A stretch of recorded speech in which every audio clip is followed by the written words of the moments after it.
So the European Union, in line with the statement of 27 member states from 3rd of June, the European Union has prepared proposals of measures with immediate effect. These are not sanctions in the restrictive measures sense of the word as the European Union has it. These are measures to be taken with immediate effect.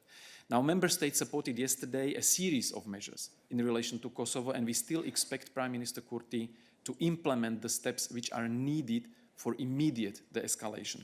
And these measures are incremental with financial and political consequences, starting with suspension of high-level visits and contacts and events, as well as our financial cooperation with Kosovo. As I outlined, there is a series of measures or proposals for a series of measures. Some of them have already taken effect immediately. Some of them are further being discussed, and the member states will discuss and decide gradually whether we proceed to next step. But the spectrum is relatively wide, and as I said, these are reversible and temporary measures that will be introduced, and some of them are already being introduced in reflection and in connection to the developments on the ground. And of course, these measures and the suspensions are temporary and reversible depending on the developments on the ground and credible decisive steps taken by Prime Minister Kurti in de-escalating the situation.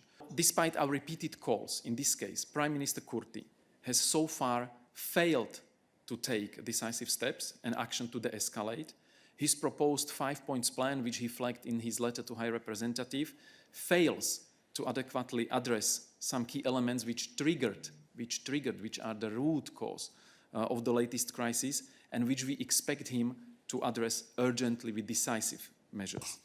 And while diplomatic work continues, and over the past days and weeks there have been very intense high-level contacts between the European Union and our allies and the partners on both sides to find a way to overcome the status quo in Kosovo, because we are again in a situation, and the events yesterday have shown and proved that there is no de-escalation. The escalation is still going on.